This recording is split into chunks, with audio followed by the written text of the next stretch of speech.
अब अपन देखेंगे दूसरा क्वेश्चन, जो अपना पहला क्वेश्चन अपन ने कंप्लीट कर लिया था। अब दूसरा क्वेश्चन क्या दे रखा है कि अनुपातों यानी a1 बटा a2, b1 बटा b2, c1 बटा c2 की तुलना करके ज्ञात कर रहे हैं कि निम्न समीकरण जो नीचे दे रखे हैं ये कौन सी निरूपित रेखाओं में है, यानी प्रतिच्छेद करती है या फिर समांतर करती है, या वो जो रेखाएं हैं वो समांतर हैं या प्रतिच्छेद हैं या फिर समपाती हैं। तो क्या होती है प्रतिच्छेद? तो ये होती है यानी एक रेखा पे प्रतिच्छेद हो, देखो एक जगह पे प्रतिच्छेद हो रही है यानी दोनों रेखाएं आपस में काट रही हो। और समांतर क्या होता है? दोनों रेखाएं आपस में पैरेलल हो ऐसे।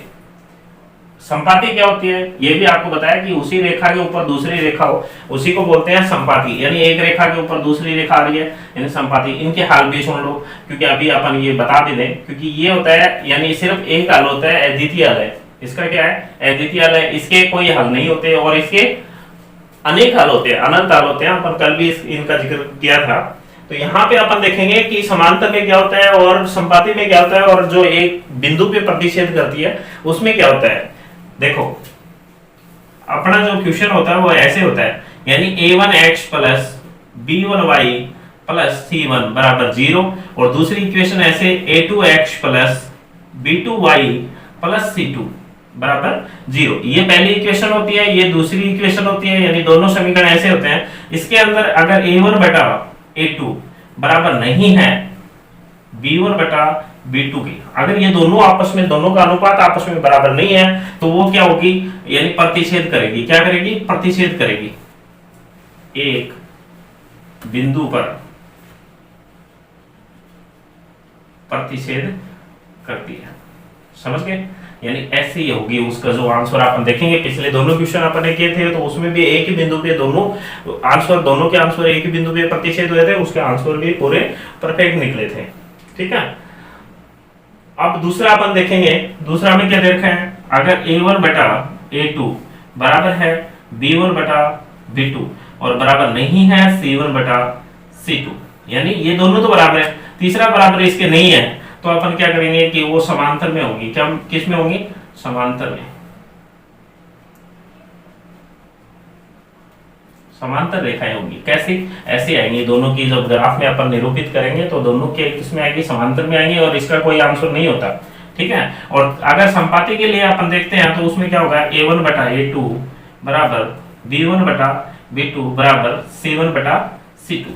तो ये होती है संपाती रेखाएं। समझ गए?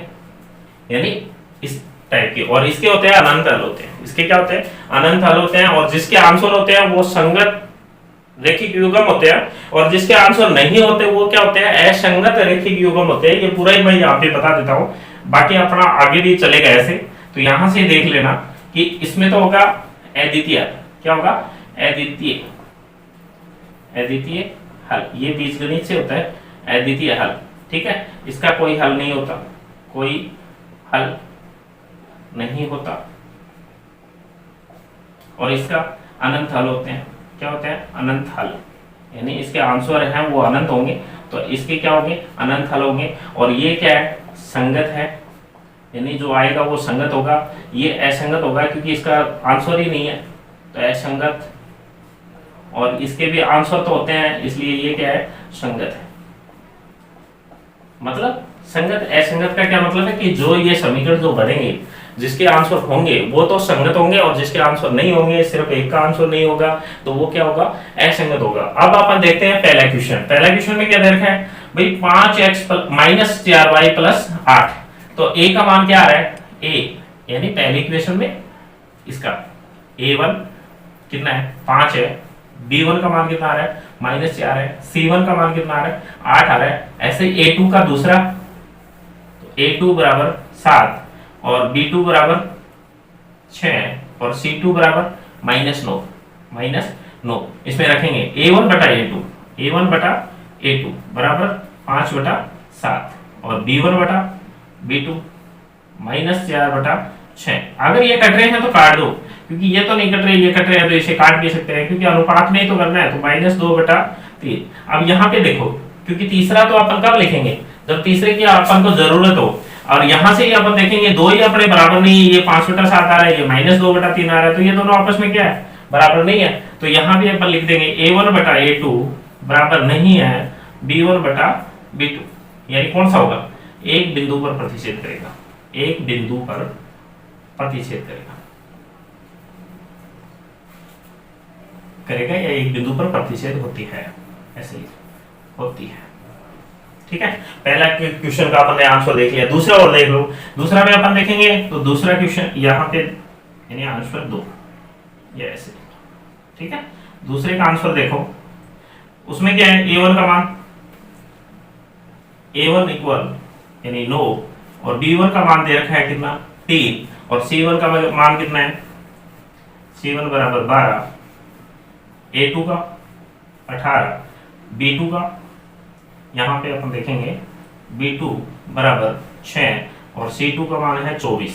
ठीक है, यहाँ पे रखो a1 बटा a2 बराबर 9 बटा 18, फिर b1 बटा b2 बराबर 3 बटा 6 और फिर है c1 बटा c2 यानी 12 बटा 24।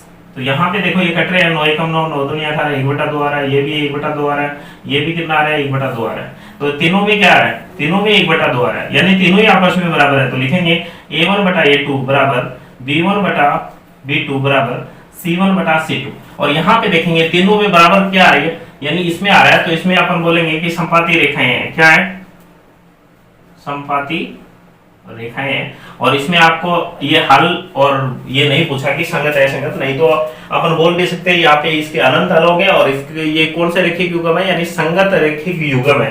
ठीक है, तो ये अपन ने दूसरा देख लिया। ऐसे ही अपन तीसरा देखेंगे, तो तीसरे में देखो यहाँ पे अपन कर देते हैं, a1 का मान क्या दे रखा है, आंसर तीसरा a1 का मान क्या दे रखा है यानी 6, a2 का मान क्या दे रखा है, a2 का मान 2 और b1 का मान है -3 और b2 का मान है -1 और c1 का मान है 10 और c2 का मान है 9। ठीक है, प्लस का है भी। तो यहाँ पे अपन रखें a1 बटा a2 बराबर 6 बटा 2, फिर b1 बटा b2 यानी -3 बटा -1 और c1 बटा c2 बराबर क्या दे रखा है 10 बटा 9। जो कटे उसे काट दो, 2 दिए 6, 2 एकम 2, माइनस माइनस प्लस और इसमें कोई कटता ही नहीं है। तो इसमें देखो a1 बटा a2 बराबर क्या है b1 बटा b2 बराबर नहीं है c1 बटा c2, यानी क्या है इसमें अनंत समांतर रेखाएं होंगी। इसमें क्या होंगी, समांतर रेखाएं होंगी जिसका कोई हल नहीं होता, यानी ये असंगत है। तो अपन यहाँ पे तो आपको ये बताना है कि कौन से समांतर है, कौन सी संपाती है, कौन सी एक बिंदु पर प्रतिच्छेद करती है। तो यहाँ पे अपन बोल सकते हैं कि ये समांतर रेखाएं, समांतर रेखाएं। ठीक है, तो यानी इसके ये होंगी समांतर रेखाएं। कौन सा, तीसरा नंबर का।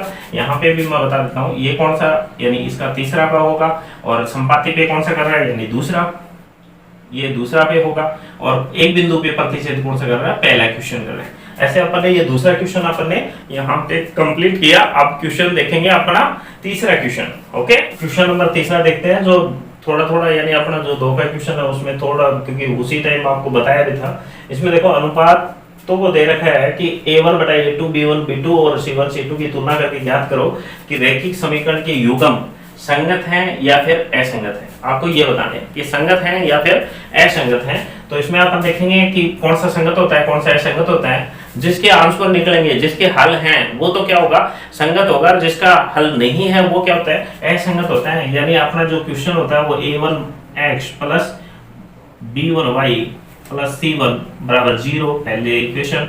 दूसरी है a2x plus b2y plus c2 बराबर 0, ये अपना दूसरा हो गया। यानी इसमें क्या होता है a1 बटा a2 बराबर नहीं है b1 बटा b2 के। तो इसका क्या होगा, यानी ये प्रतिच्छेद होती है, एक बिंदु पर प्रतिच्छेद होती है।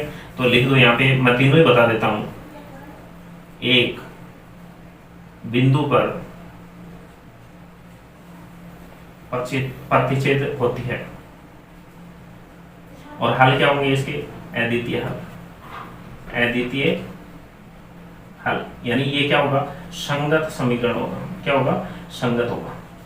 समझ गए। और दूसरा a1 बटा a2 बराबर b1 बटा b2 बराबर नहीं है C1 बटा C2 के, तो इसमें क्या होगा, समांतर रेखाएं होंगी, समांतर रेखाएं, यानी कोई हल नहीं है, कोई हल नहीं है। और जिसका कोई आंसर नहीं होता वो क्या होता है, असंगत होता है। क्या होता है, असंगत। और तीसरा A1 बटा A2 बराबर B1 बटा B2 बराबर C1 बटा C2, यानी इसमें क्या होगा, अनंत हल होंगे, यानी संपाती होगा, संपाती रेखाएं, एक रेखा के ऊपर दूसरी रेखा, तो इसमें क्या होगा, अनंत हल। अब इसका भी हल तो हो ही रहा है, इसलिए ये क्या है, संगत है। ये समीकरण क्या है, संगत है। अगर इन तीनों में से कोई भी एक स्थिति हो रही है तो उसे अपन बोल सकते हैं कि कौन सा संगत है, कौन सा असंगत है। तो ये ऐसे क्वेश्चन अपन ने कर भी लिए थे, लेकिन फिर भी अपन एक थोड़ा सा इसमें चेंज है उस क्वेश्चन में, क्योंकि इसमें जब अपनी इक्वेशन जो बढ़ती है उसके बराबर क्या होना चाहिए, 0 होना चाहिए। और इसमें देखो ये तीसरा पद जो है ना, यानी अचर पद है, वो बाहर है, तो उसका पक्षांतरण करके अंदर ले आएंगे। तो पहला क्वेश्चन देख लेते हैं, फिर एक तीसरा क्वेश्चन देखेंगे, और तीसरा और पांचवें में एक और है, क्योंकि अपॉन में संख्या आ रही है, तो अपॉन वाले कैसे करते हैं ये भी अपन देखेंगे। तो यहाँ पे देखो पहला क्वेश्चन, यानी आंसर पहला, इसमें क्या दे रखा है, पहले तो ये इसके ऊपर समीकरण बनाओ, यानी क्या है, ये जो तीसरा पद बाहर है इसको अंदर करो, तो क्या आएगा, 3x plus 2y minus, plus का 5 है इस साइड लाएंगे तो -5 बराबर 0, और दूसरे में देखो 2x माइनस 3y माइनस के 7 बराबर 0। अब इसमें देखेंगे a1 का मान, a1 का मान क्या है, 3 है, b1 का मान क्या है, 2, और c1 का मान क्या है, -5, a2 का मान क्या है, यानी 2, और b2 का मान क्या है, -3, और c2 का मान क्या है, -7। यहाँ पे अपन देखेंगे तो a1 बटा a2 बराबर 3/2, और b1 बटा b2 बराबर 2 बटा -3। यहाँ से ही आप देख सकते हो कि दोनों संख्या आपस में बराबर है क्या, बराबर नहीं है, तो अपन बोलेंगे कि a1 बटा a2 बराबर नहीं है b1 बटा b2, और नहीं है तो वो क्या होंगे, संगत होंगे। क्या होंगे, संगत होंगे, यानी एक बिंदु पर प्रतिच्छेद होता है और वो क्या होंगे, संगत होंगे। तो अपन पहले क्वेश्चन यहाँ पे कंप्लीट किए, यानी ये संगत है। और अब देखेंगे अपन तीसरा क्वेश्चन देखेंगे, तीसरा क्वेश्चन के अंदर अपॉन में दे रखी है, तो तीसरा क्वेश्चन देखो, तीसरा क्वेश्चन में पहले तो समीकरण बनाओ इसे, तो ये कितना हो गया, 3x/2 माइनस 5y/3 और माइनस के 7 बराबर 0, पहला समीकरण। और दूसरा देखो, दूसरे में कितना है, 9x माइनस 10y माइनस 14 बराबर 0, यानी ये आपका दूसरा समीकरण। यहाँ से आप एक और देख सकते हो, या तो a1 का मान रखोगे तो 3/2 रखोगे, या आपको ये लग रहा है कि अपॉन वाली संख्या है इसको हटा ही दे, तो मैंने बहुत पहले यानी एक वीडियो में पूरा बता रखा है कि जब भी अगर अपॉन में जो संख्या है उसको हटाने के लिए अपन क्या करेंगे, उसी संख्या से अपन उसे गुणा कर देंगे। तो नीचे क्या है, 2 आ रहा है, 3 आ रहा है, दोनों का एलसीएम लेंगे तो या दोनों को गुणा करेंगे तो 6 आएगा, तो पूरे समीकरण को 6 से गुणा कर दो। तो यहाँ पे मैं लिख देता हूँ समीकरण 1 को 6 से गुणा करने पर, अब प्रत्येक को 6 से गुणा करेंगे, 3/2x को कितना से गुणा करेंगे, 6 से, -5/3 y को कितना से गुणा करेंगे, 6 से, और -7 को कितना से गुणा करेंगे, 6 से, बराबर 0, या 0 को भी 6 से करेंगे तो पता है यह 0 ही आएगा। तो यहाँ पे देखेंगे तो 2 3 6, यानी 9x माइनस 3 दूनी 6 10y और माइनस 6 7 42 बराबर 0। यह आपका समीकरण नंबर तीसरा बन गया। अब समीकरण 2 और 3 में, इनमें से अपन देखेंगे, समीकरण 2 और 3 में अपन देखेंगे कि यहाँ चाहे तो a1 a2 a3 c3 यहाँ से ले लो, चाहे आप यहाँ से ले सकते हो, आपकी मर्जी, क्योंकि अपना जो पहला समीकरण इसी से बनाया तो इसी में रख लेते हैं। a1 का मान यही रख लेते हैं, कितना 9, और b1 का मान कितना हो गया -10, और c1 का मान कितना हो गया -42, a2 का मान कितना है 9, b2 का मान कितना है -10, और c2 का मान कितना आ रहा है -14। रख के देखेंगे a1 बटा a2 बराबर 9/9, जो कट के क्या आ गया, यानी 1, b1 बटा b2 बराबर -10/-10, जो कट के क्या आ गया, यानी 1 आ गया, ठीक है। और c1 बटा c2 जो -42/-14, और ये भी अपन काटेंगे तो माइनस माइनस प्लस 42, यानी प्लस के 3/1। तो यहाँ पे अपन देखेंगे तो ये दोनों बराबर है और तीसरा बराबर नहीं है, तो अपन क्या लिख सकते हैं, a1 बटा a2 बराबर b1 बटा B2 और तीसरा बराबर नहीं है C1 बटा C2। और जहां पे भी ये स्थिति है यानी दो बराबर हैं और तीसरा बराबर नहीं है तो अपन क्या बोलेंगे कि भी कोई हल नहीं है, यानी वो क्या है असंगत है। तो यहाँ पे अपन लिख दे असंगत है, असंगत समीकरण युग्म है या रैखिक समीकरण युग्म है या असंगत है। समझ गए? तो ऐसे अपन देखेंगे कि कौन सा संगत है कौन सा असंगत है, बाकी आप खुद कर सकते हो, या कौन वाला इसलिए आपको ये बता दिया। ठीक है, तो ये तीसरा क्वेश्चन अपना कंप्लीट है। और चौथा क्वेश्चन में सिर्फ ये दे रखा है कि कौन से संगत युग्म है, जो संगत है उसका आपको आंसर बताना है, यानी वही ग्राफी विधि से आपको उत्तर बताने हैं, और असंगत है उसके तो आप आएंगे नहीं और वैसे भी उसी को वहीं पे छोड़ देना है आपको। ठीक है, तो अपन देखेंगे चौथा क्वेश्चन में, क्वेश्चन नंबर 4 देखेंगे। 3 तक का हमने कंप्लीट किया और तीसरे क्वेश्चन में क्या दे रखा था कि कौन सा संगत है कौन सा असंगत है। इसके अंदर आपको ये बताना है कि कौन सा संगत है कौन सा असंगत है, और जो संगत है उसे अपन ग्राफी विधि से हल करेंगे। तो पहले भी अपन ने ग्राफी विधि अपन ने कंप्लीट की थी, तो उसी को अगर वो संगत है तब अपन ग्राफी विधि से उसके आंसर निकालने हैं, बाकी नहीं निकालने। तो पहला क्वेश्चन अपन देखेंगे, इसमें क्या दे रखा है। पहला क्वेश्चन देखो, x प्लस वाई, बताया कि तीसरा पद अगर बराबर है तो उसको पहले ले आओ, यानी पक्षांतर कर लो, तो -5 बराबर 0 पहले इक्वेशन।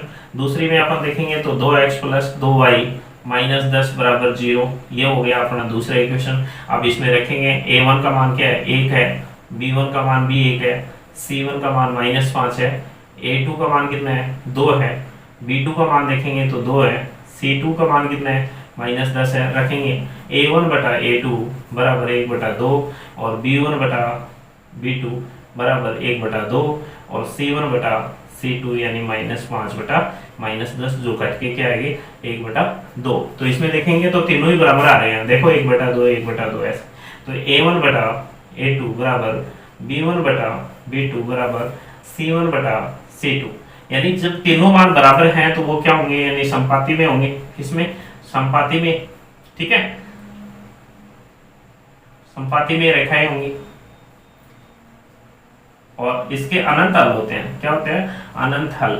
और ये क्या है? संगत रैखिक समीकरण युग्म है, यानी कौन सा है? संगत है। और जब अगर संगत है तो उसे अपन किससे हल करना है? ग्राफी विधि से हल करना है। बाकी इसके आंसर तो क्या होंगे? अनंत होंगे। तो ग्राफी विधि के लिए आपको क्या चाहिए? 2 बॉक्स चाहिए, यानी पहले इक्वेशन का और फिर दूसरी का, तो x और y, और इसमें कितने मान रखेंगे? 3 मान रखेंगे। पहले समीकरण का अपन देखेंगे, यहाँ पे पहले समीकरण में इनका पक्षांतरण करेंगे। तो यहाँ पे मैं कर लेता हूँ x बराबर 5 माइनस वाई, यानी y का मान रखो, x का अपने आप आ जाएगा, तो y का क्या रखें? y बराबर 1 रख ले, तो x का मान हो जाएगा 5 माइनस 1 यानी 4। y का मान 1 रखा, इसका 4 आ गया। अब अपन y का मान 2 रख लेते हैं, 2 रखेंगे तो 5 में से 2 घटाएंगे तो कितना आएगा? 3 आएगा। फिर 3 रख लेते हैं तो क्या आएगा? 2 आ गया। पहला बॉक्स अपना कंप्लीट हो गया। इसी तरह से अपन कौन सा बनाएंगे? दूसरा बॉक्स बनाएंगे। तो दूसरा बॉक्स में यानी x y, और ये अपन 3 मान यहाँ पे पुट करेंगे। तो तीनों दूसरा समीकरण आपका ये है, वही पक्षांतरण करेंगे तो देखो कितना आएगा, यानी 2x बराबर 10 माइनस 2y और x बराबर, इनमें दोनों में जो कॉमन है वो भी ले लो, 2 कॉमन आ रहा है तो कितना है? 5 माइनस वाई बटे में 2, ये 2 से 2 कट गया, तो सेम वही मान आ गया। 5 माइनस वाई है, इसमें भी क्या आ रहा था? 5 माइनस वाई है, तो आपके मान जो आएंगे वो सेम ही आएंगे। 2 3 और 3 और 2, ये आपको पहले बता दिया गया कि क्या होंगी? संपाती रेखाएं होंगी। वही अपन यहाँ पे ऐसे यानी एक ग्राफ बनाएंगे, ये x प्लस का, इसमें माइनस का, ये y माइनस और ये y प्लस, और वही अपन यहाँ पे ऐसे मान कर लेंगे बराबर बराबर। ठीक है, ये अपन ने एक बॉक्स में यानी खींच लिया है और इसमें आपको मान रखने हैं। तो पहले क्या आ रहा है? 4 1 आ रहा है, यानी x का मान 4 और y का 1, ये आ गया। दूसरे में देखेंगे तो x का मान 3 और इसमें y का 2, और तीसरे में देखेंगे तो x का मान 2 आ रहा है, y का मान कितना आ रहा है? 3 आ रहा है, तो 2 और 3 यानी यहाँ पे आ गया, और यहाँ पे रख भी दो 4 1 3 2, और ये क्या आ रहा है? 2 और 3, और तीनों को अपन ऐसे एक लाइन खींच लेंगे, ये रेखा जो तीनों से होके गुजरेगी, तीनों रेखाओं से। ठीक है, और दूसरा मान रखेंगे तो आपको ये पता है दोनों सेम ही मान आ रहे हैं, तो इसी के ऊपर ही दूसरी वो जो रेखाएं आएंगी, यानी ये क्या होंगी? रेखाएं, दोनों रेखाएं क्या होंगी? संपाती होंगी, संपाती होंगी या संपाती हैं, ऐसे भी आप अपन लिख सकते हैं। यानी इसके जो आंसर होंगे वो क्या होंगे? अनंत हल होंगे, अनंत हल होंगे, ठीक है, या अनंत हल है, ऐसे भी अनंत हल है, संपाती है, ठीक है, दोनों रेखाएं क्या है, संपाती है। तो ऐसे अपन ने ये पहला क्वेश्चन कंप्लीट किया। अब अपन दूसरा क्वेश्चन देखेंगे। तो दूसरा क्वेश्चन में क्या आ रहा है, पहला और दूसरा, तो देखो इसमें भी अपन पक्षांतर करके देखेंगे। तो यहाँ पे मैं कर लेता हूँ x माइनस वाई, यानी दूसरा हल है ये, देखो x माइनस वाई माइनस 8 बराबर 0। यहाँ पे अपन देखेंगे 3x माइनस 3y माइनस 16 बराबर 0, यानी a1 बटा a2 दोनों का मान यहीं रख लेता हूँ, 1 बटा 3 और b1 बटा b2 यानी माइनस 1 बटा माइनस 3 और फिर है c1 बटा c2, तो माइनस 8 बटा माइनस 16 हो गया।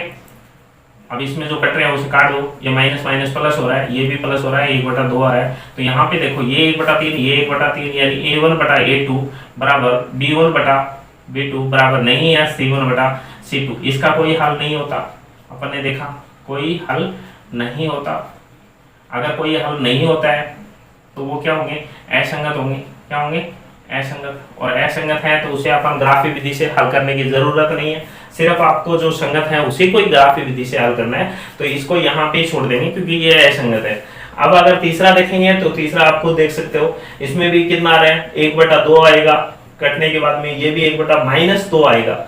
तो यहाँ पे ये अद्वितीय हल हो जाएगा। ये क्या हो जाएगा, अद्वितीय हल। और इसे जब आप ग्राफ में रख के और पूरे बॉक्स बना के और ग्राफ में रख के करोगे तो इसमें क्या आएगा, यानी सिर्फ एक बिंदु पर प्रतिच्छेद होगा। एक बिंदु पर प्रतिच्छेद का मतलब है कि इसके सिर्फ आंसर क्या होंगे, एक होंगे, न कि इसकी तरह अनंत हल होंगे। तो इसका एक आंसर निकल जाएगा, या एक्स का अलग निकल जाएगा, वाई का अलग निकल जाएगा। आप खुद कर सकते हो, ठीक है। इसी तरह से आप ये लास्ट वाला करके देखना।